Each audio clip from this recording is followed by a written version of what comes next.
योगेन चित्तस्य पदेन वाचां मलं शरीरस्य च वैद्यकेन योपाकरोत्तं प्रवरं मुनीनां पतञ्जलिं प्राञ्जलिरानतोऽस्मि आबाहुपुरुषाकारं शङ्खचक्रासुधारिणं सहस्रशिरसं श्वेतं प्रणमामि पतञ्जलिं। गुरुर्ब्रह्मा गुरुर्विष्णु गुरुर्देवो महेश्वरः गुरुस्साक्षात् परब्रह्म तस्मै श्रीगुरवे नमः। हरिः ओम्।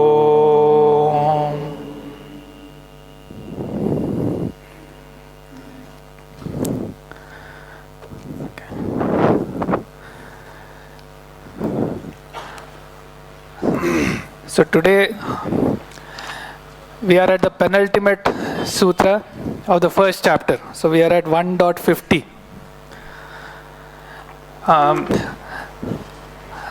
Quite a few of you are here for the first time. So as such, there is a lot of background that has been covered over the year. We'll sort of assume the background, continue with the sutra, but also try to clarify at the right places wherever it is relevant to the present sutra, to 1.50. So we won't really go and recap the entire chapter because then that will take the entire time. So let us see where we are when we talk about the penultimate sutra, 1.50. So we are looking at something called Ritambhara Prajna. How did we come to Ritambhara Prajna? So we looked at Samapatti. And we looked at Savitarka, Savichara, Savitarka, Nirvitarka, Savichara and Nirvichara. Nirvichara, which is the last of these, we saw that it is about the subtle entities, the subtle fundamental entities such as Tanmatras, Ahankara, going right up to Alinga, right up to the Pradhana.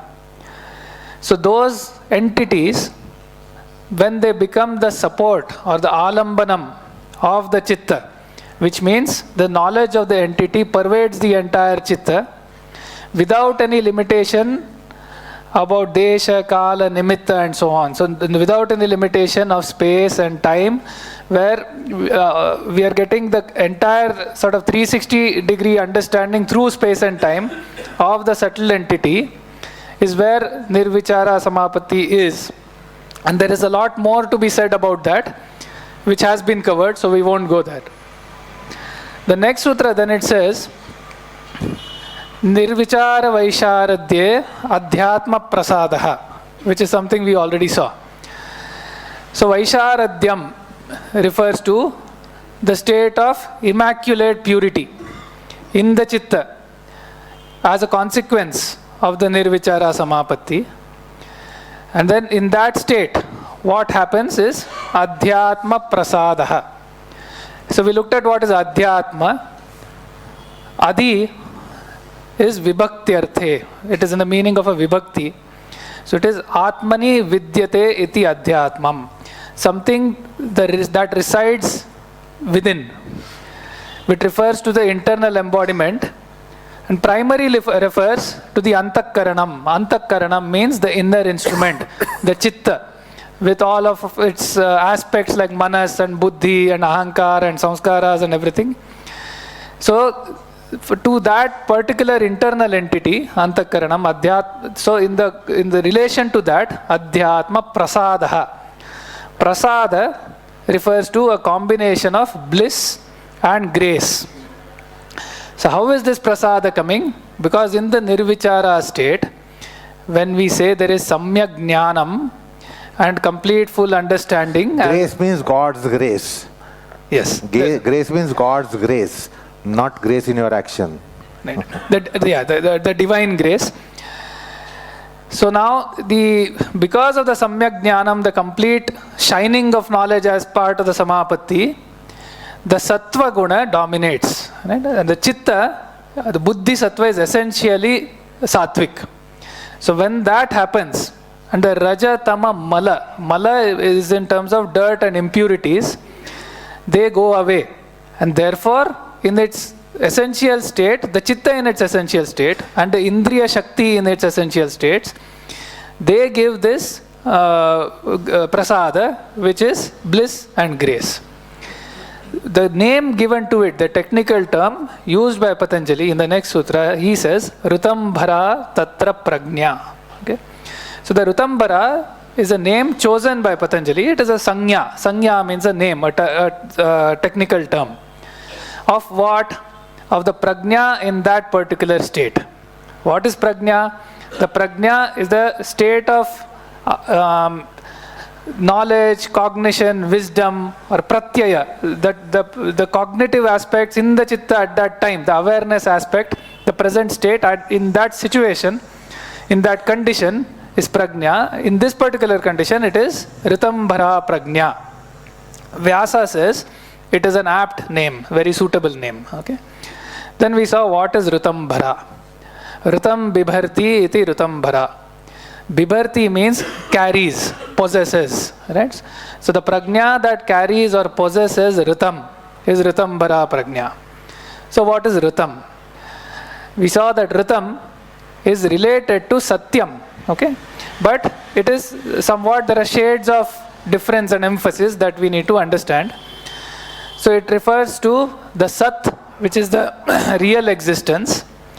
It also refers to the absolute reality as opposed to a relative or a temporary reality. Right? Like he had explained, when you say, I am Prashant, it is a relative reality in this present condition, but the essential reality is what will be known as Ritam. Ritam also refers to, so there are multiple meanings that we also saw, where it says Manasika Satyam Ritam, Vachika Satyam Satyam. Right? So the Ritam is the conceptual ultimate truth in the mental framework. Right? It is also a combination of true, like similar to Satyam, and what is right, what is appropriate. Okay? So in sort of the old ancient texts, Ritam is supposed to hold the creation and keep it in order. Right? That is Ritam. So when in the Taittiriya Upanishad, the disciple says, Satyam vadishyami, Ritam vadishyami. He is specifically referring to the absolute truth, but also what is right. Okay? So the Ritam has so many shades, and it is a very sort of a fundamental term used since the very ancient texts. So that particular prajna, when it shines in the chitta, it carries Ritam. It is called Ritambhara Prajna. Now we are seeing what happens and what does this Ritambhara Prajna, what is its power and potency and what it can give rise to. Okay? So now the introductory line before the sutra begins, 1.50, Vyasa says, Samadhi Prajna Pratilambe Yoginaha Prajnakritaha Samskaraha Navo Navo Jayate. So he is saying, when you get the Samadhi Prajna, okay, so now this is something again to understand. How did Samadhi come in? We were talking about Samapatti, okay. So Samadhi and Samapatti are very closely related. Samapatti refers to the process during the Samadhi in the Chitta. Samadhi is something that happens to the yogi. Why is that? So Vyasa in the very first sutra says Yogaha Samadhihi. Okay, yoga is Samadhi. And Patanjali says Yogas Chitta Vritti Nirodha. Which means Samadhi should involve Chitta Vritti Nirodha. Here Vyasa also says Samadhi Dvidha. So there are two types. There is a Samprajñāta and Asamprajñāta. Here we are referring to the Samprajñāta as a consequence of Samapatti. And where is the Nirodha coming? Because the Raja and the Tama aspects in the Chitta are fading away completely, entirely. That is where the Vritti Nirodha is happening. Therefore, there is a correlation between Samapatti and Samadhi. They are both going hand in hand. Each is a consequence of the other. It is not like one is a consequence of the other. And depending on the support in the Chitta, Okay, whether it is a grahya, is it a tanmatra or one of the knowables or graspables, whether it is a grahana or the instrument of knowing, the indriya shakti, or whether it is the grahita, the grasper, which refers to the asmita purusha. The correlated samadhi, okay, is called vitarkanugata, vicharanugata, anandanugata, and asmita rupi samprajnata samadhi. So in that particular samadhi, the prajna is ritambara prajna, and here Vyasa is saying samadhi prajna pratilambe. On attaining the samadhi prajna, yoginaha prajnakrutaha samskaraha. For the yogi, there is a samskara generated from the prajna. Prajnakritaha samskaraha. Of what type? Navo navo jayate. There are new and new samskaras that are born. So what is this samskara? Samskara refers to the latent impressions left behind in the chitta. It's also translated as subliminal impressions, which will give rise to chitta conditions, right, in the future. So again we saw, I think in the third or fourth sutra, where it says vritti samskara chakram anishama pravartate. So the vritti gives rise to samskara gives rise to vritti, so it is a cycle. This particular chakra or this particular cycle goes on forever, right? So here there is another nice definition of samskara, which says anubhava janye, something that is born out of a certain vritti or a certain experience of the chitta. Anubhava janye atma vritti guna bhede. So what is the nature of the samskara? It is a particular condition of the self. Self not as in Purusha, self as in the yogi, the embodiment, the chitta. Smruti hetau, the cause of smruti. It is the cause that gives rise to certain pratyaya or certain cognition in the chitta in the future. So that is smruti hetau. Pruthivyadi chatushtayasthe. So where does it reside? It resides in the material fundamental entities of Prithvi, Aap, Tejas, earth, water, fire elements. So it is not metaphysical as in it doesn't reside in the metaphysical, not in the Purusha. It resides in the material, which is the chitta, and which gives rise to chitta impressions in the future. That is a samskara. And in this case, samadhi prajna pratilambe, on getting samadhi, yoginaha, of the yogi, prajna krutaha, as a consequence of the prajna, navo navo samskaraha jayate. There are new and new samskaras that come, and now we will see how that leads to the establishing of the samprajnata samadhi. Later we will see how the asamprajnata samadhi comes. So these are completely different levels. The worldly level, the samprajnata samadhi level, and it's like a leap. It's a qualitatively different level, somewhat like a quantum leap, right? And then from the samprajnata to asamprajnata is another completely different level, probably even a bigger quantum leap, which is coming in the last sutra. So now we are at the penultimate 1.50. Okay. So the newer and newer samskaras appear. Interesting thing to note here is that suppose you have with some interaction you get sublime samskars. First time ever, sublime samskars. You get there are new samskars that you collect. However, our old samskars are not obliterated or not destroyed. They continue to stay there, and we get new samskaras. So whenever you have new experience, it doesn't mean that all the old experiences are obliterated, go into oblivion, or destroyed. They remain. Therefore we go on structuring. Unsuitable samskars are there, then suitable samskars come. Although they come, the first floor, second floor, third floor, etc. still exist. If you are on the fifth floor of the house, it doesn't mean the first and second and third and fourth are banished. If you are on the fifth floor. So first, second, third, fourth stay there, and you are on the fifth. Yeah. But here, in Ritambara Prajna, it is different case than our case. Our old samskaras, unwanted samskaras, mundane worldly samskaras, afflicting samskaras remain, although a new samskar comes up. More sublime samskar comes up, more ethereal samskar comes up, more metaphysical samskar comes up. These samskaras still remain for us. That's how our samskar structure is. You might get the best of your samskaras, yet in the structure, the worst of the samskars still remain. Is that right? Now that is not the case when it is structure over Ritambara Prajna. The newer and newer samskar comes. When the newer samskar comes, the antagonizing samskars are banished. So this is something like you are on the 10th floor of the building and all the 9 floors are banished and you are suspended in the 10th floor. So Nirodha samskars or sublime samskars, ethereal samskars, they are only going to stay there. Antagonizing samskars are destroyed. As you get Ritambara Prajna samskar, antagonizing samskars will be destroyed. So those samskars will not interfere with your psyche.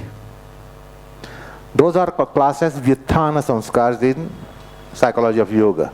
Antagonizing samskars, which are antagonizing to spirituality. So they will be destroyed. And as the new samskars go on coming, sublime, when the more sublime comes, it includes the less sublime as well. So it will be class of sublime which will be evolved gradually, and that will go on escalating sublime samskars which are protagonistic samskars to yoga. It is not that the earlier good samskar is lost and the class of the good samskar. It will be, new samskar will be including the earlier one. Like your $1 includes first cent, second cent, 50th cent, 99 cent. It doesn't banish the 99 cents and say now this is $1. Is that right? Because it is dollar. When it is dollar, the 100 cents are there. Similarly, in Nirodha samskars, the progressive samskars will be including all, so that you don't lose all the good samskars.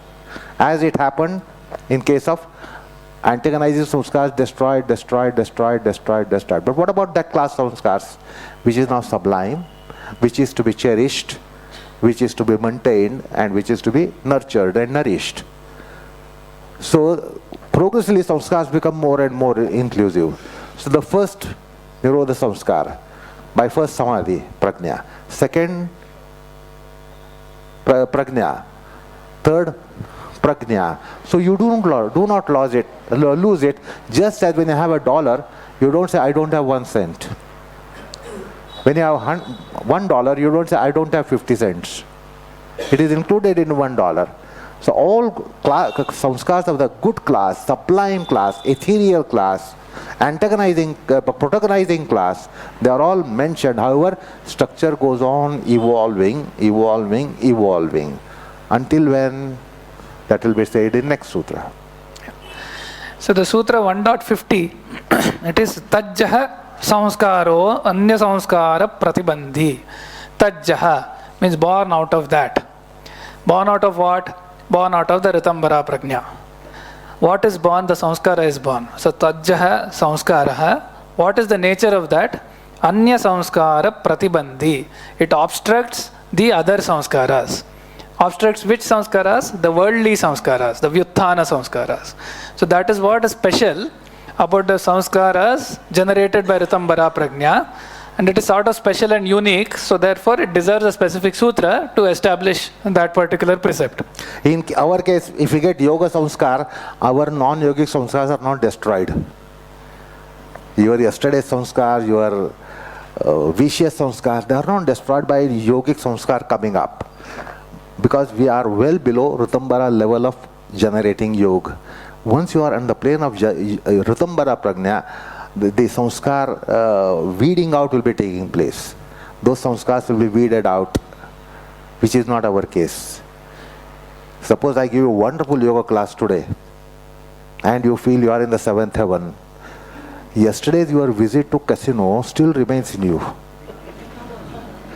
The casino impression doesn't go by having a wonderful yoga session.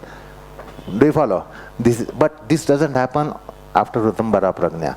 They will be going away, antagonizing, they become pratibandhi, they obstruct the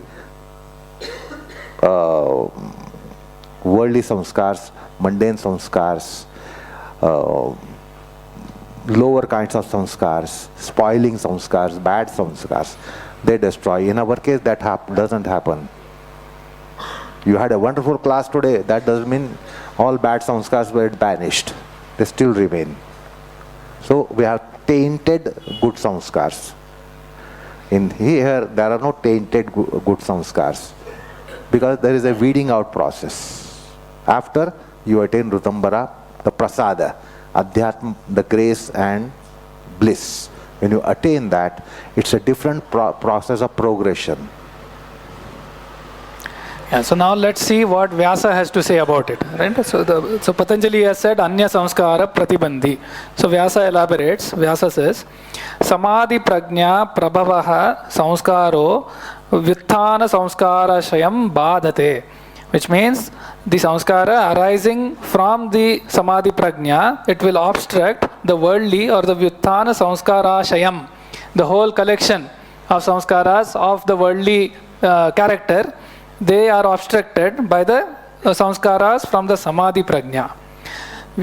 Vyuthana samskarabi bhavat tat prabhavaha pratyayaha na bhavanti. So what does it mean when we say they obstruct the worldly samskara? So that is what Vyasa explains. He says, Vyuthana samskarabi bhavat. When the worldly samskaras are overcome, when they are obstructed, tat prabhavaha pratyayaha. The pratyaya arising from that. What is pratyaya? Pratyaya is the mental state, the knowledge impression in the chitta. The chitta is an instrument that takes, so to speak, a certain shape and form. And that shape and form is the pratyaya, is the knowledge character or the memory, or in general all the mental conception at the state. So the pratyayaha na bhavanti. So the mental states which are supposed to arise from the worldly samskaras, they don't arise anymore. That is the meaning of Vyuthana samskaran badhate. When they say obstructs, it means their effect is prevented. So they don't give rise to the pratyaya in the chitta. So then what happens? Pratyaya nirodhe. When the pratyaya is obstructed, samadhi upatisthate. When that happens, the samadhi gets established. Otherwise, the samadhi would have been disturbed. Because the worldly samskaras arise, they create different knowledge conditions in the chitta, which goes against the samadhi, brings the yogi back to the worldly state. But because they are getting obstructed gradually, it is not all in one go. As they go on getting obstructed, the samadhi can be sustained for a longer time. Samadhi upatisthate. Tataha, from that, tataha samadhija prajna. See, because now the samadhi stays longer, because it gets established, again the prajna arises for a longer time. Tataha samadhija prajna, tataha prajna kritaha samskaraha iti. So because the samadhi is established, the samadhi prajna arises, which again gives rise to the prajna krita samskara, which is also going to again obstruct the worldly samskara. So here there is a positive feedback happening, like the snowball effect. It's sort of getting bigger and bigger. So the samadhi prajna samskaras are adding to it and obstructing the worldly samskaras. So the prajna kritaha samskaraha iti navo navaha samskarashayo jayate. So there is a different samskarashaya, a different collection of samskaras which are samadhija samskaras, as opposed to the older collection of samskaras from time immemorial, right? Because the chitta purusha sambandha anadihi, okay, so there is no beginning. So it is exactly the same chitta, exactly the same purusha coming right since creation. That is the conception across births and so cycles of birth and so on. So all the worldly samskaras accumulated. So there was a vyuthana samskara ashaya. Now there is a samadhija samskara ashaya which is also getting built, and it is building on each other. So there is a positive feedback loop. So navo samskara shayo jayate tatascha prajna tatascha samskaraha iti.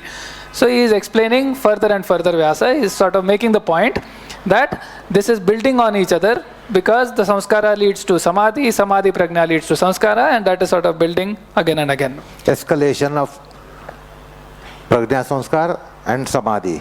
Prajna samskar and samadhi. So escalation. So now the Vyasa is going to answer a possible objection, because somebody listening to this, he knows that the ultimate state is kaivalya or moksha, right? But this doesn't sound like something taking towards kaivalya. Why? Because the samskaras are building up. The whole point is that the samskaras are not to build up. The chitta is supposed to have nirodha and fade away, right? So the Vyasa asks the question, katham aso samskarati shayaschittam sadhikaram na karishyati. So the question is, how come? If these samskaras are building up, there is going to be atishaya of samskara, right? More and more and more, there is sort of too much of this samskara. How come it doesn't make the chitta sadhikara? Chitta having adhikara, which means the chitta is hyperactive, active in its duty, which is bhoga and apavarga. So is it not adding binding forces? Newer and newer and newer samskaras are coming, so it is adding to binding forces. Where is the liberation? Right. So if anything, the chitta is going to get more and more prominent and active, right? Then what is the point? That is the question Vyasa puts and anticipates. And now he is going to resolve that. He says, Nate prajna kritaha samskaraha klesha kshaya hetutvat chittam adhikaravashishtam kurvanti. So these samskaras, the prajna krita samskaras, the samskara arising out of samadhi prajna, how are they? They are of the nature of klesha kshaya. So he says klesha kshaya hetutvat. So they are going to remove the kleshas. What is klesha? We'll see in the second chapter. Avidya, asmita, raga, dvesha, abhinivesha. But in general, the klesha is going to generate attachment, unattachment, ego, right? Hate, and so on. Sukha, dukkha, happiness. So all the binding forces to the world. So those are the kleshas. But the samadhija samskaras are destroying these kleshas. Klesha kshaya hetuhu. Okay? And therefore, the chitta is not going to become sadhikaram. It is not the adhikara, the prominence of the chitta is not going to increase, because while the samadhi samskaras are increasing, the vyuthana samskaras are going away, because it obstructs the vyuthana samskar. And then we'll see another level of this explanation in the next sutra. But at this point, the point is to realize the adhikara in the worldly realm, okay, the activity of the chitta in the worldly realm of the kind of bhoga is not going to increase. In fact, it is going to reduce. So there is no fear of these samskaras making the chitta more active and more prominent, and thereby increasing the binding forces. That fear should not be there, because that is not what is happening here. So chittam hite svakaryat avasadayanti. So what do they do? So these samskaras, chittam svakaryat avasadayanti, means it is making the chitta kartavya shunya. So there is the activity of the chitta. Swakarya is chitta's own activity of serving as an instrument for bhoga, apavarga and all the worldliness. That swakarya is, it is taking the chitta away from it. Avasadayanti, samapayanti, kartavya shunyam kurvanti. Okay, so there is nothing to be done there. So these samskaras are in fact taking the chitta away from its normal activity. That is, so the fear of this increasing the prominence of the chitta should not be there. Now, until when will they do that? What is the limit of this avasadayanti? Right? The chitta's prominence, he is saying, is getting reduced and reduced. But what is the limit? Till when? So he says, khyati paryavasanam hi chitta cheshtitam iti.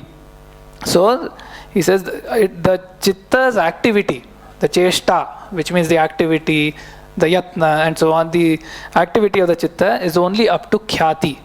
So what is khyati? Khyati is the viveka khyati, where the distinction of the chitta in its purest form, which is the sattvika sattva chitta, still realizing that this is completely different from Purusha, which is an eternal metaphysical entity. When that realization dawns, and becomes the support of the chitta, that is khyati. It is only until the khyati that the chitta is active. Okay? So here, I think we need to draw lines connecting to what we have learnt. Okay, so here what he's saying is khyati paryavasanam hi chitta cheshtitamiti. So another point is the limit of samprajñata samadhi itself is also this khyati, this realization of the Purusha as distinct from the antakaranam. And this is also a limit of jnana, because there is no more knowledge to be had once this is realized. So, since this is the limit of jnanam, what else is it? So, if you remember, there is a line earlier that we saw, jnanasyaiva parakashtha vairagyam.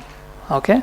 So, this is bringing not only khyati, not only chitta's prominence going away, but also the aspect of the sattva shining, bringing the jnanam and the purusha realization, at the same time bringing vairagyam, which is something that is totally different. So from a starting point. But this everything converges at this point because jnanasyaiva parakashtha vairagyam. If you remember abhyasa and vairagya, so here abhyasa and vairagya culminate, leading to this particular state.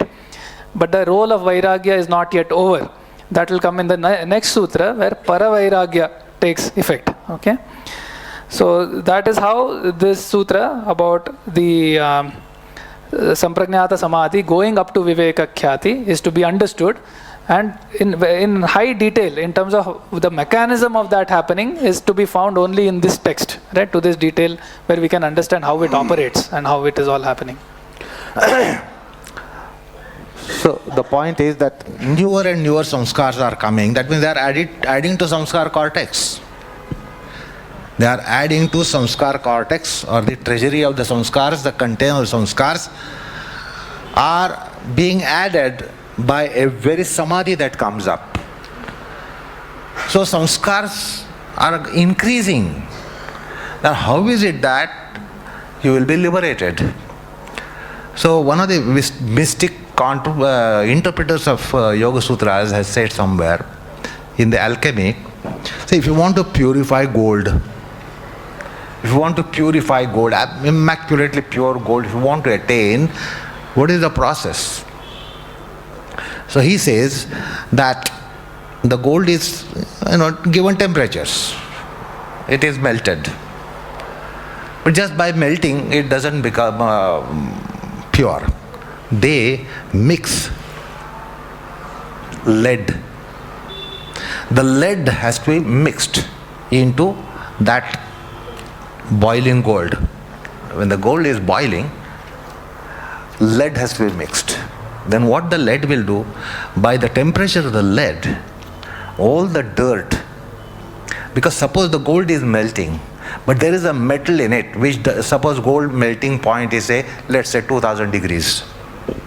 So gold will be melting at 2000 degrees. But there can be a metal which needs 2500 degrees. How will you separate it? So they say lead is mixed in gold in alchemy of metallurgy. So when the lead is mixed, the lead will destroy all the impurities, other impurities, which are still held by the gold. And by the time the gold melts, it will be getting separated from gold. So the lead will come in, destroy all the other foul material in the gold, and finally it itself will get separated from gold. So similarly here, these new samskars are coming to destroy all the antagonizing samskars, and then finally it itself will be isolating itself from Purusha entity. The Purusha entity. And that's how the condition will be that there is no touch, taint, absolutely, of material metaphysical aspects to material, metaphysical spiritual entity. Until that time, material spiritual entity is touched by some metaphysical material entities. But by this Ridambara Prajna, finally, newer and newer and newer, and final samskar will be coming up, which will, next sutra will mention. The final samskar comes up. It is such a samskar that no newer samskar now will come in, and it itself will be restrained. It will be going away, and that's how you get the ultimate state of Kaivalya. So the example of gold and lead, in purification of gold, you'll have to mix it with lead. So you are mixing to purify.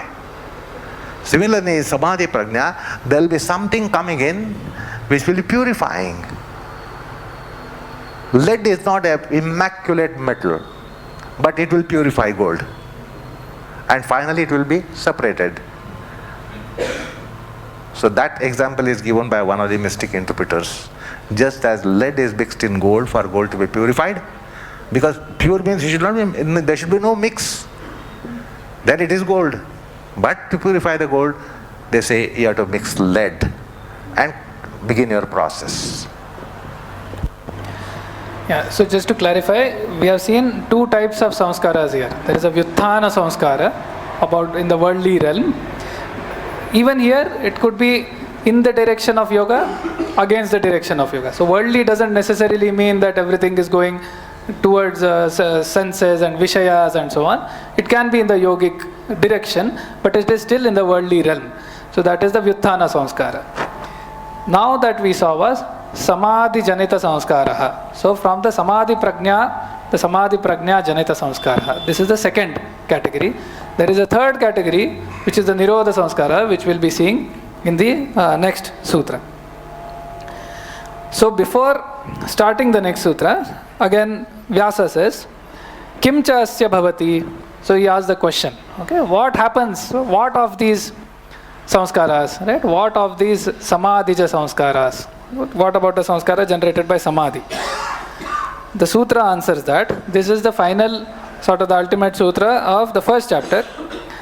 Patanjali says, Tasyapi nirodhe sarva nirodhat nirbijah samadhi. Okay, so this is even these samskaras, right, which are the exalted samskaras generated from the Ritambara Prajna of the Samadhi. The nirodha of that also, right, even that fades away. Okay, as we discussed, the nirodha is not a volitional activity. It is not like the yogi is fighting and restraining the samskaras. The nirodha happens, okay, as part of the process. So when that nirodha happens, when that samskara, that also fades away, which the samadhija samskara, sarva nirodhat. Okay, so when all of them have been, when they go away, right? I hesitate to use the word restraint because restraint implies there's some action to restrain it, which is not exactly what is happening here. It is a consequence of the process. So sarva nirodhat, what happens is nirbijah samadhi. So that samadhi is nirbija, the seedless samadhi. Okay. So suppose from beehive, you want to drive all the bees away. Don't get behind all the bees to be driven away. Just get behind queen bee. You drive the queen bee, all the bees will be driven away. So final vritti, when it is restrained, everything is restrained, all vrittis are restrained. And then you get the nirbija samadhi, which is Kaivalya itself. So the nirbija samadhi refers to, one thing that it refers to is, this is a samadhi where the chitta has no support. Chitta requires no support. There is no alambanam. In the sabija samadhi, samprajnata samadhi, there were supports, either gross or subtle, either of the form of grahya, graspable, grahana, the instrument of grasping, or the grasper, grihita. Here, those supports do not exist. There is another meaning of nirbija, which will, when we look at Kaivalya, we will sort of elaborate. So there is no support. Okay. So now Vyasa explains further on this sutra. He says, Sana kevalam samadhi prajna virodhi prajna krutanam api samskaranam pratibandhi bhavati. So when this nirbija samadhi, sa refers to the nirbija samadhi. So when this nirbija samadhi comes about, it not only overcomes the state of samadhi, right? So the state of sabija samadhi. So the nirbija samadhi not only restrains and overcomes the state of the sabija samadhi, but it also does the following. It also obstructs the samskaras generated by the samadhi prajna. Okay? So if you recollect the samadhi prajna of the previous sutra, how did it help? Okay? It helped by doing two things. It obstructs the worldly samskaras, right? It obstructs the vyuthana samskaras. Also, it establishes the samadhi prajna upatishthate. It helps in establishing the samadhi prajna, the samprajnata samadhi prajna, for a longer time without disturbance. When this nirbija arises, it not only makes the samadhi prajna fades away, because the duty of that is also done. Now we are going beyond that to the next quantum leap, so to speak, the next level. It not only removes the samadhi prajna, it also obstructs the samskaras generated by the samadhi prajna, so that the nature of those samskaras to establish the samadhi prajna and bring it about again and again, that nature is also obstructed, so that the nirodha state, the nirbija state, can sort of continue and proceed to its ultimate state. Okay? So it is not only a pratibandhi, not only a opposer of the samadhi prajna, but also an opposer of the samskaras of the samadhi prajna. Okay, so it not only operates on the present, but also on the future. So that is what it says. Kasmat, how come, is the question. Nirodhajaha samskaraha samadhijan samskaran badate iti. So the samskaras. So again, so he made the statement that it is a pratibandhi. Now he is explaining the mechanism. How does that operate? It operates by the nirodha also generating samskaras. Okay, but this is a different quality or different category of samskaras. We have seen two categories, the worldly and the samadhija. This is nirodhaja. So the nirodhaja samskaras, they obstruct the samadhija samskaras, which in turn also ends up obstructing the worldly samskaras, because the worldly thing has been now left behind by the time we come to nirbija state. The atishaya, or the complete presence of samskaras, is the samadhija samskaras at this state. Even those are getting obstructed by the nirodhaja samskaras, and that is the mechanism via which it operates. Okay? Nirodha sthita kala kramanu nirodha sthiti kala kramanu bhavena nirodha chitta krita samskara astitvam anumeyam. Okay, again he is anticipating a question. He says, if if there is an argument that says, how do you know that there is nirodhaja samskara? Right? Because nirodha is something about something going away. It is not a sort of a positive conception. It is a negative conception in the terms of absence of something. Right? How do you know that can generate positive samskaras? Because samskaras are entities. Right? So now Vyasa and Patanjali jointly, they have to establish the doctrine. They have to say, how come you can claim that there are nirodhaja samskaras? Now to answer, to establish the claim, is firstly saying anumeyam. It is by inference. Right? If you remember, pratyaksha, anumana, agama, pramanani. So pratyaksha, direct perception, that cannot happen here except for the yogi. But here there is anumana. You can have a inference. So what is the basis for the inference? It is nirodha sthiti kala kramanubhavena. So the nirodha sthiti, the state of the nirodha, the state where the samadhi prajna is also going away, that particular state, nirodha sthiti, there is a kala kramanubhava. There is a passage of time in which that state lasts. That is called kala krama. So the fact that it stays for a certain time, right, that gives rise, and then it sort of stops, right? So it lasts for a certain time, and you may go back to the samprajnata samadhi prajna or go back to a normal vyuthana state. So the fact that it has a passage of time, a certain duration, implies that it is generating samskaras, because it is also a type of a vritti. Okay, in the sense that, if you remember, we saw when the asamprajnata samadhi was defined in the previous, right early when the samprajnata was said, there was a sutra that said Virama Pratyaya Abhyasa Purva Samskara Sheshonyaha. That is another sutra. So there is something called Virama Pratyaya. Right? So the state of Virama means Viramanam Viramaha, means cessation of all vrittis. It is like a pause. Okay, there is a pause that is happening. So the particular pause, because it lasts for a certain duration, it is also a state of the chitta. Being a state of a chitta for a certain duration, it is bound to give rise to samskaras, because that is how the whole samskara mechanism operates. And therefore, he says, one can infer that there is something called nirodhaja samskaraha. Okay, that is how Vyasa is establishing how he can postulate something called nirodhaja samskaraha. Okay, so now, since now this has been inferred, Vyuthana Nirodha Samadhi Prabhavaihi Saha Kaivalya Bhagiyaihi Samskaraihi Chittam Swasyam Prakrutau Avasthitayam Praviliyate. So he says, what is going to happen with this chitta? So the power, so there is this Vyuthana, the worldly samskara, there is Nirodha and the Samadhija. So there are three types. Right? The worldly is being abstracted by the Samadhija.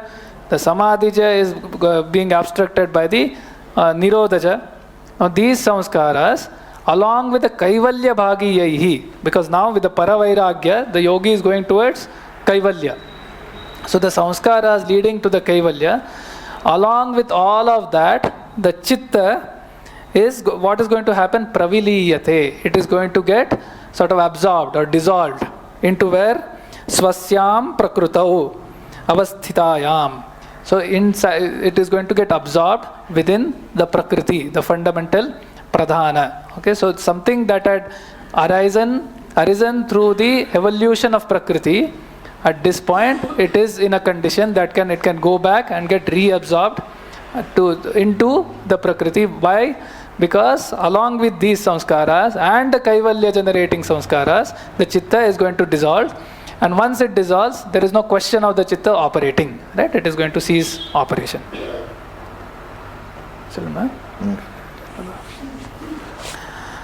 Okay. So then, tasmat. So suppose you have a matter. You go. So any matter is assemblement of so many aspects of inframatter. Now, if you go on dissembling, ultimately you will come to atoms in physics. If you go on dissemblement of any matter, ultimately you will come to atoms. And then you will go to particles. The particles also being separated, ultimately there will be what is called a seeming to be nothing. Seeming to be nothing. And that's how these samskars, when they get sublimated and evolved out of samadhi prajna, there is gradual dissemblement of those.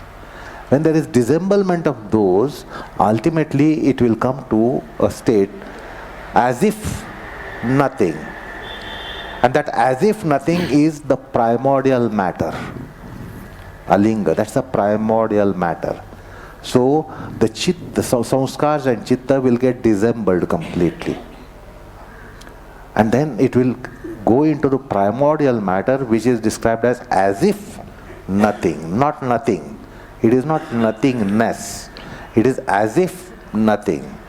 And therefore, liberation is a probability that you are totally isolated from material aspects, even subtler, very, very infra-supra matters. So there are so many grades of matter, inframatter, supramatter, and transmatter. So up until supramatter, the matter, the whole chitta or samskars will be totally loosened out. See, you see the rope here, cotton rope. But if you go on opening the cotton rope, what will happen? You will get thread. Very tender threads you will get it. Is that right? Rope is strong. But what is constituting rope is not strong. If you go closer after this session and watch the rope, you can be unentwining it. When you untwine it, you will come to several just thread. The thread is very tender. If you untwine the thread, you will get cotton. And no one will ever say cotton is a very strong matter. Is that right? After all, cotton is cotton. From cotton, you get threads. From threads, you get what they call as beds, and then a rope. The rope is very strong. Constituent, very, very, very, very, very fragile. So many fragile things coming together, you get a strong thing. Otherwise, there is nothing like strong thing in the world. There is nothing like strong thing in the world. It is coming together of so many things, getting compressed more and more, they become strong. Because you can loosen them, ultimately they are all atoms. And ultimately they are all particles. We have varieties, what you call as diversity in the universe, but ultimately everything is just proton, neutron, electron. This is proton, neutron, electron. This body is proton, neutron, electron. Any matter is proton, neutron, electron. That is the unity in diversity. Be that water, fire, mountain, ocean, flower, apple, elephant, human body. The matter is one. That is the unity in diversity. So that tiniest particle, no one will say it is very strong. But then when it comes together, several weak things come together, you get a strong thing. So chitta and samskars will be slowly getting disassembled by the yogic process. They get disassembled, disintegrated, and that's how it comes to a state as if not there. As if not there. That means they merge into primordial matter. Prakriti, that's called absorption of the chitta samskars into primordial matter. Right. So here what we are seeing is, this wonderful explanation is almost giving a stop motion picture of exactly what happens from the worldly state, through the samapatis, to samprajnata samadhi, then onward to the very next level of the asamprajnata samadhi.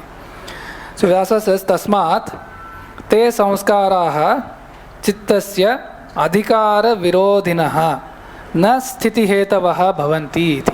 So here what is to be understood? He is saying, therefore these samskaras, the nirodhaja samskaras, what do they do? They are adhikara virodhinaha. The chitta's prominence, its propensity for activity, it opposes that. Okay, these samskaras oppose that. So they are adhikara virodhinaha na sthiti hetavaha. See, the samadhija prajna of the earlier one, they were bringing the chitta to sthiti. Okay, so that the samadhi prajna can stay, it can get established, and the worldly side goes away. This is going beyond that. It is overcoming even that, and it is not a sthiti hetu. It is not a cause of sthiti.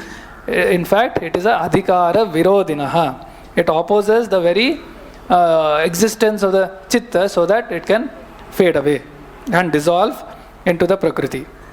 Yasmat avasitadhikaram chittam.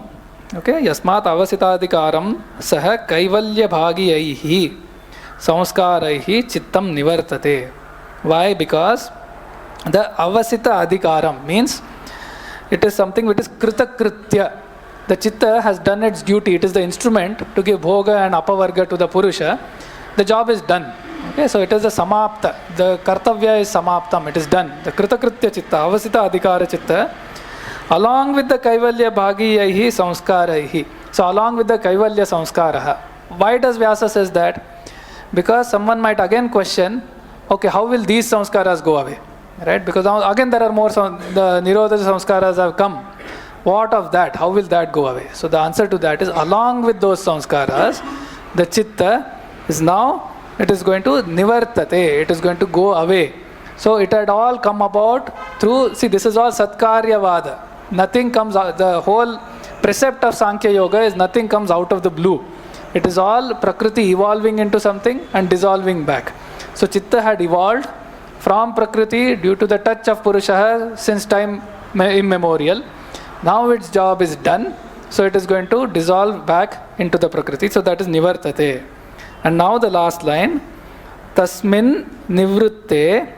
So when that has happened, when the Chitta has gone away, when it has retired, its job is done, Tasmin Nivrutte, Purushaha Swarupa Matra Pratishtaha Ataha Shuddha Kevalaha Mukta iti Uchyate iti.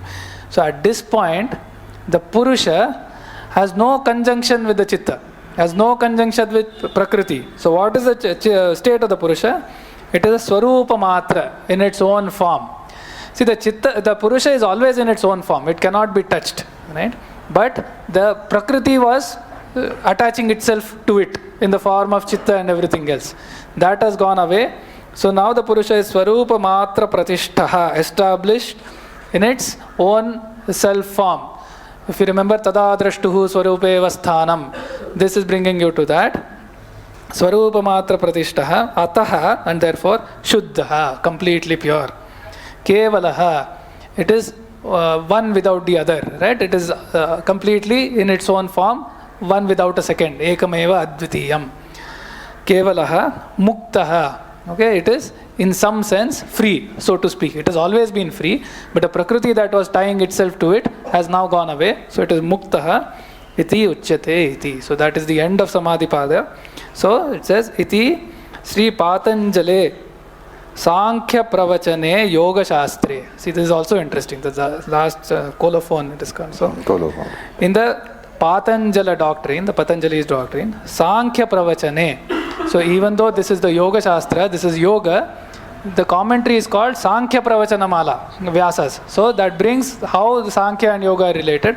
Sankhya Pravachane Yoga Shastre, a part of the Yoga Shastra, Srimad Vyasa Bhashye, okay, so end of the Vyasa Bhashya, Samadhipadaha Pratamaha.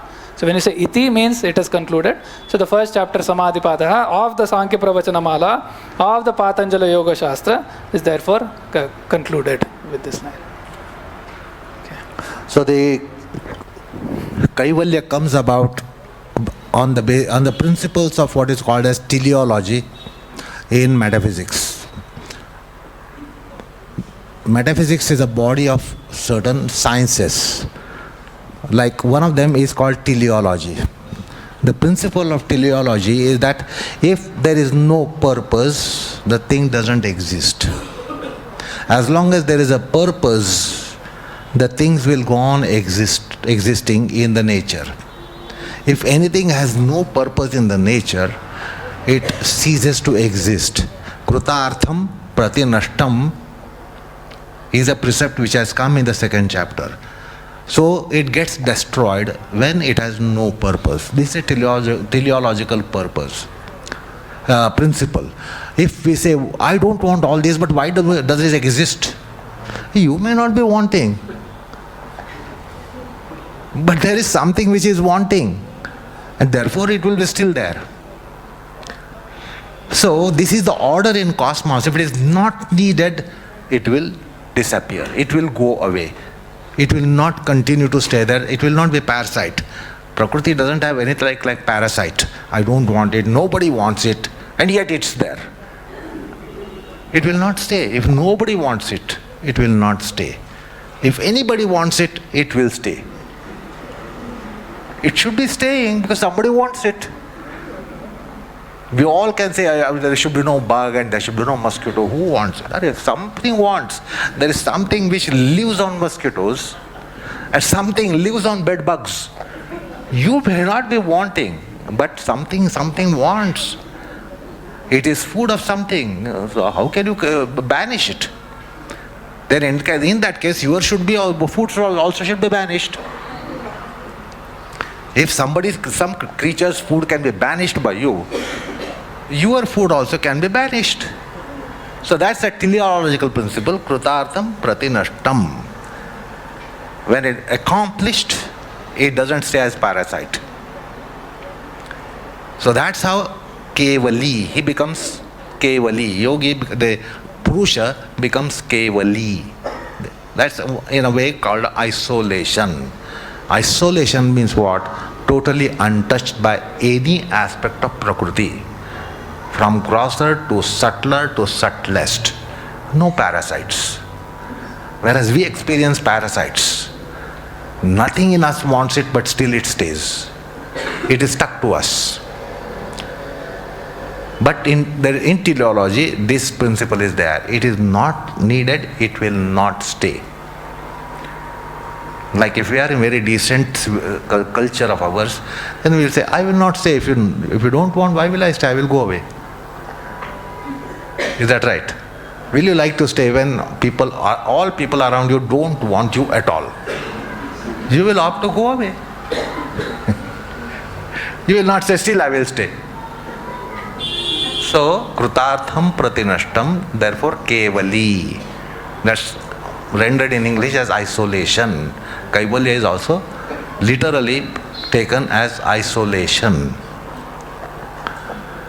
And that's how with these samskars it will happen. The final samskar is such that you don't need chitta. If you don't need chitta, you should not stay. Then what will happen to chitta? Chitta doesn't get destroyed. The chitta will be getting dismantled.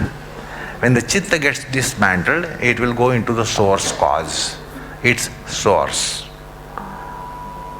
And when it is dismantled, it is no longer chitta. Like in case of, say, television kit. You have a television kit. You don't have television. Because the kit doesn't make it television for you. However, all components of television are in the kit. If you assemble it properly, then you get the television. Is that right? If you disassemble the television, you have it, yet you don't have it. So chitta is not destroyed. Samskars are not destroyed, because nothing can be destroyed. This is a metaphysical principle and which we now understand in ecology. Nothing can be destroyed. So what happens? Disembowelment. When they are disassembled, they don't work. A TV kit, although it is potentially a television, it doesn't operate as a television unless you assemble all the parts properly. So chitta gets disassembled. So there are components of chitta which are mentioned in the 4th chapter. So let's not poke into it now. 4th chapter mentions what is chitta. It is assembly of certain factors. If they are disassembled, chitta is not there. So chitta is not destroyed in liberation. This is what we have to note here. Chitta is not destroyed. Samskars are not destroyed in Kaivalya. They are only disassembled.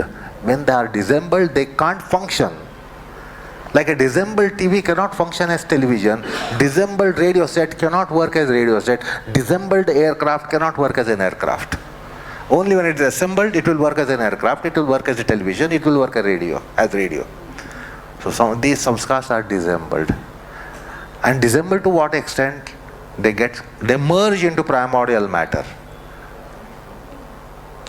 So suppose television components are disassembled, yet there is potential to get actualized because it can get assembled. Now suppose you melt all the parts. Nothing is destroyed. But having melted all the parts, you cannot have once again any assembly and television. So because the things are merged into its cause when you melt it. Similarly, all these there are 4 factors of chitta which constitute the chitta. They are disassembled and each of them get dissolved. When they are getting dissolved in primordial matter, there is no chance of their invokement. They are revoked for all time. That's why liberation is for all time. Don't think that liberation like we sleep at night and wake up after 8 hours. Kaivalya is not a state. Once you get Kaivalya, it cannot be again invoked. It is revoked for all time. That is why it is called liberation. Otherwise, every night we are liberated. During sleep we are all liberated. But again when we get up, there is bondage. That's not the case of Kaivalya because it merges into primordial matter. That it cannot be again recalled. It cannot be again reattained, regained. And that's how Kaivalya is for all times. I mean, in fact, in Kaivalya, there is no question of time, right? Because the time is a characteristic, a property of Prakriti. Here, the Purusha has no touch of. Time is a fictitious entity. Sometimes I have explained you. It's non-existent.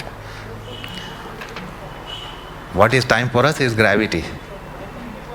It's all gravity. That's what you say, 1 day, 2 days, 1 month, 1 year, 10 years, 50 years. What is it? It is gravity. Orbital rotation and axial rotation gives our time concept for us. If the earth stops going around the axis and the earth stops going around the sun, what will happen? Where is the time? Actually, our time is all gravity. The component of time is real. The time constitution is not real. Moment is real. Moment constitutes the time. Time is unreal. The constituent is absolutely real. Moment. What is moment? I have explained you. Infinitesimally finite unit of time. If you have understood, well and good. Otherwise, you won't. I should recall.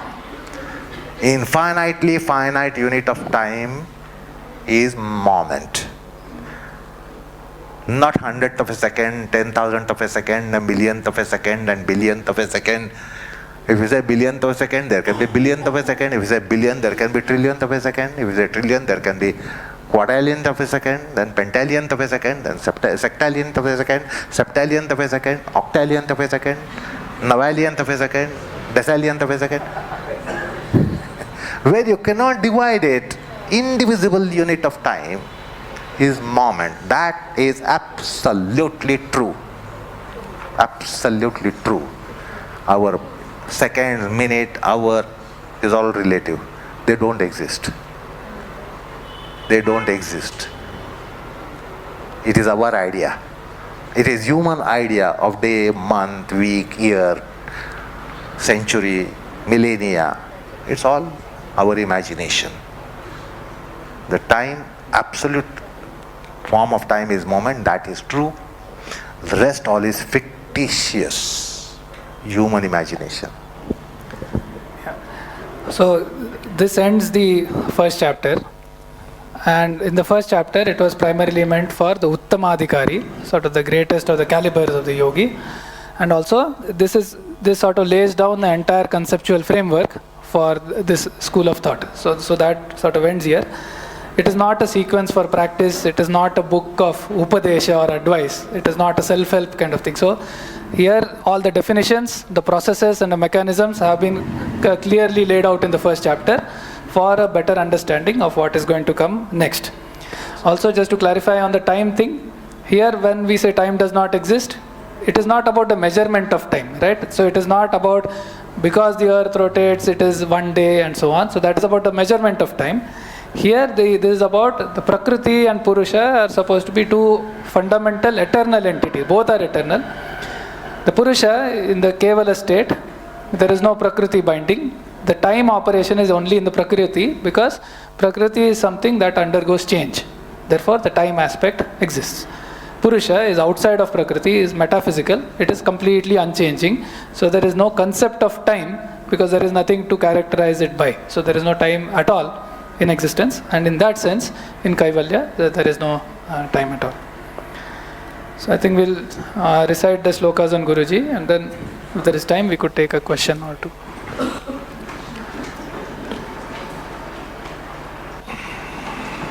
वैज्ञानिक शिक्षकत्वे वैज्ञानिक शिक्षकत्वे कलाकार आसनेषु यः कलाकार आसेषु यः योगाभ्यासे च तत्त्वज्ञस् योगाभ्यासे च तत्त्वज्ञस् तं वन्दे सुन्दरं गुरुं तं वन्दे सुन्दरं गुरुं योगवृक्षो लोकेऽस्मिन् योगवृक्षो लोकेऽस्मिन् वर्धितो यस्य प्रेरणया वर्धितो यस्य प्रेरणया योगाचार्याय गुरवे योगाचार्याय गुरवे सुन्दराय नमो नमः सुन्दराय नमो नमः.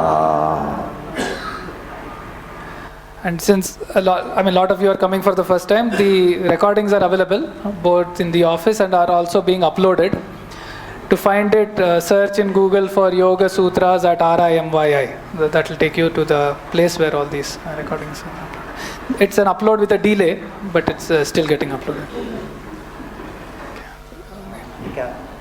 Question?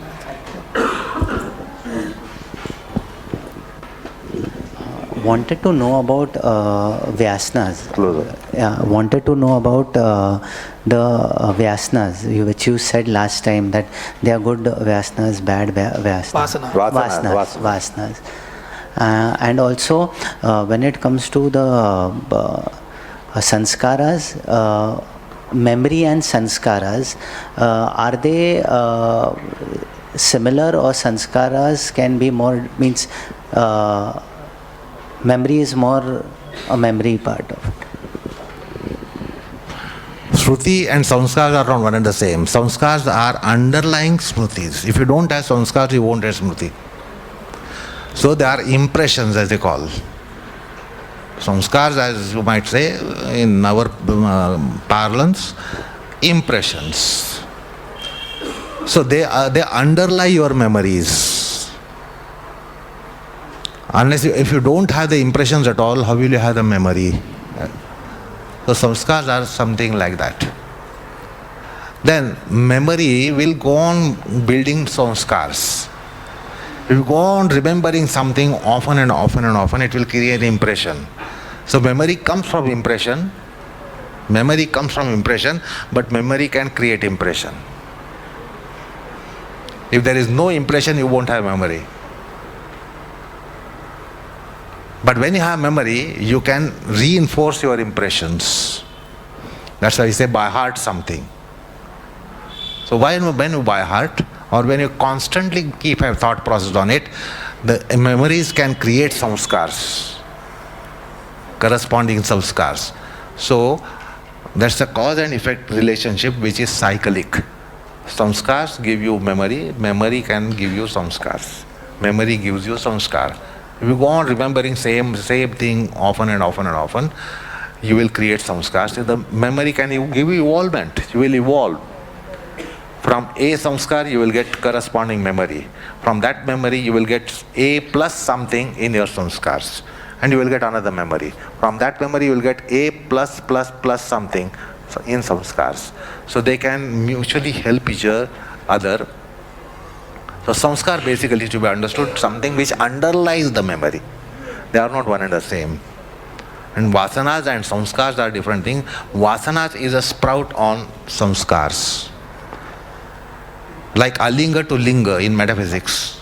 From without mark to mark. Mark comes from something there is no mark. So vasanas means some kind of sprout, some kind of manifestation.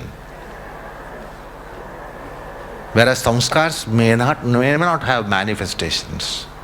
Once there is some sprout on it, you will say this is a good tendency, that is a bad tendency, etc. But if there is no sprout, you can't identify whether there is a body of good and bad tendencies. Some sprout should be there. So vasana is a sprout over samskars.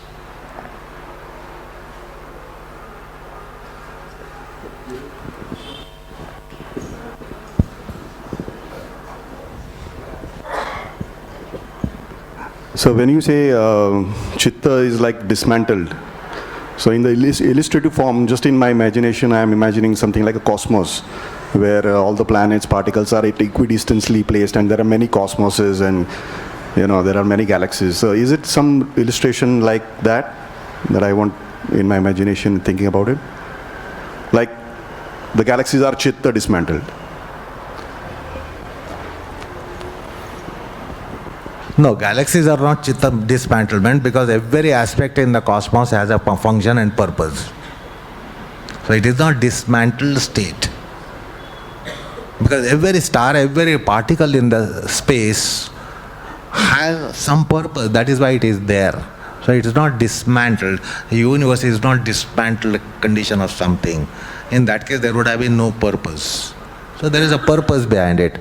So it is assembled condition. Universe is also assemblement. And therefore the universe has a purpose. Only we are not able to identify the purpose. Suppose there is a supernova, then what it means that some star has been destroyed. Now, we will think that the destruction of some star has really not mattered to us. A supernova. Our life continues to be the same thing. That's not true. Something will have happened, will be happening. As a matter of fact, suppose there is a supernova to a star. No star is as close as 4.2 light years. So if there is a supernova in the nearest star to the planet, to our planet, apart from sun, it will be somewhere what is called as Proxima Centauri. Is that right? Now, if there is a supernova and it is destroyed, when are you going to notice it? After 4.2 years. Supernova has taken place today, and you will notice only after 4.2 years. You will come to know the explosion. You will see that phenomenon of supernova after 4.2 years. And therefore, it was already destroyed. So we will not be able to identify whether everything has a purpose, only we don't identify purpose. It's going to, anything in the universe, slightest change is going to rattle or disturb the universe. The changes have to take place on a huge scale if it is of the dimension of space. Say they say ocean temperature, we all today speak of these temperatures going up. But see, ocean temperature, if the average temperature of the ocean goes by up or down by 1 degree, we will be perished. We will be no life will be on the planet. No life will be on planet if average temperature of ocean goes down by 1 degree. We will all freeze to non-existence. If it is 1 degree up, we will be all melted to non-existence, all life. So just 1 degree is not much. But average temperature of ocean, it with reference to ocean, dimension of ocean, entire ocean, and average temperature of it just by 1 degree, that's why it's a precarious balance in one sense. So say in the universal scale, that's a different thing. So it's not dismantled universe. Yeah. I mean, in some sense, the assembly, disassembly is only for illustrative purposes. Here, Prakriti is one entity, right? So it is like a placid ocean. A wave arises, it gains consciousness because of the touch of Purusha. It lasts for some time, and then in Kaivalya it goes back. So it is more of a single homogeneous entity called Prakriti. It is not an assemblage of particles or entities in that. Prakriti as such is never going to get destroyed. It is eternal entity.